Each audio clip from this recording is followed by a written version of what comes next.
Karma to Christ ministries आपका स्वागत करती है।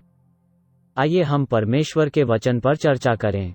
आज का वार्तालाप का शीर्षक है जुड़े रहें।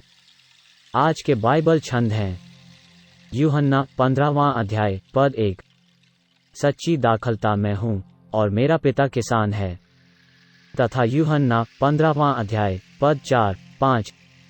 तुम मुझ में बने रहो और मैं तुम में, जैसे डाली यदि दाखलता में बनी न रहे तो अपने आप से नहीं फल सकती, वैसे ही तुम भी यदि मुझ में बने न रहो तो नहीं फल सकते।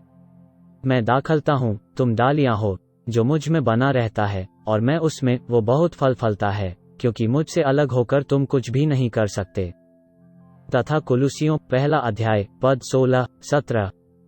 क्योंकि उसी में सारी वस्तुओं की सृष्टि हुई, स्वर्ग की हो अथवा पृथ्वी की, देखी या अनदेखी, क्या सिंहासन, क्या प्रभुताएं, क्या प्रधानताएं, क्या अधिकार, सारी वस्तुएं उसी के द्वारा और उसी के लिए सृजी गई हैं। और वही सब वस्तुओं में प्रथम है और सब वस्तुएं उसी में स्थिर रहती हैं। आपकी ताकत का स्रोत कौन है? आपकी आशा, ज्ञान, उद्देश्य या प्रेरणा का स्रोत कौन है? हम जो कुछ भी जानते हैं और जो हमारे व्यक्तित्व को बनाता है वह पूरी तरह से हमारी 5 इंद्रियों और हमारे आसपास के वातावरण पर आधारित है। आप जिस तरह से बात करते हैं, आप जो कहते हैं, जो उच्चारण आपके पास है, जीवन में चीजों को पूरा करने के लिए संघर्ष, सभी एक स्रोत से आती हैं। स्रोत के आधार पर ये लक्षण अच्छे या बुरे हो सकते हैं। यीशु हमारे जीवन के स्रोत के बारे में यहाँ कुछ महत्वपूर्ण बातें बताते हैं। सबसे पहले वो हमें बताता है कि वो सच्ची दाखलता है और इसलिए एक झूठी दाखलता भी होनी चाहिए।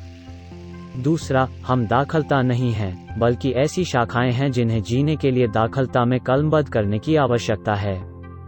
तीसरा, हम तब तक कोई फल नहीं दे सकते हैं या उत्पादक नहीं हो सकते जब तक कि हम दाखलता में नहीं रहते और यह हमारे भीतर रहता है। और अंत में हमें सूचित किया जाता है कि हम उसके द्वारा और उसके लिए बनाए गए थे, न कि हमारे अपने उद्देश्य या इच्छाओं के लिए। केवल जब हम यीशु में साटे जाते हैं तभी हम महान चीजें हासिल करने और बहुतायत में उत्पादन करने में सक्षम होंगे।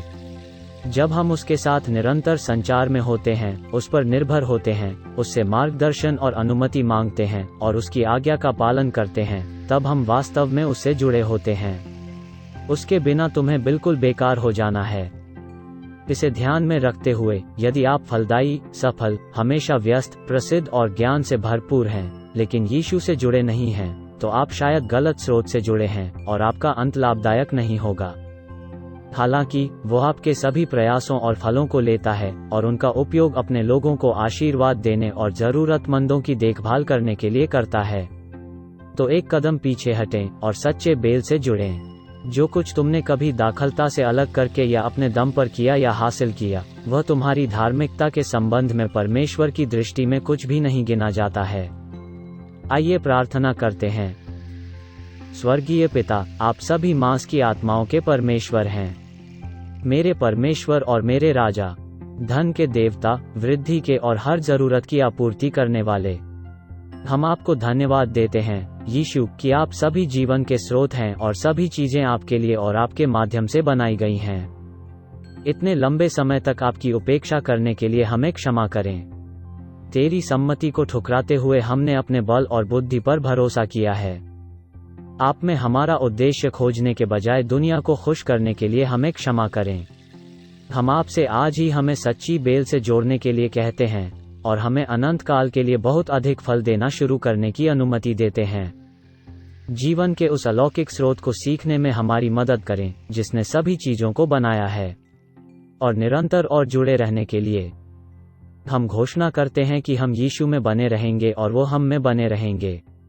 अब हम उसके साथ एक हैं और बहुत से फल देने लगेंगे और सभी को बदलाव दिखाई देने लगेगा।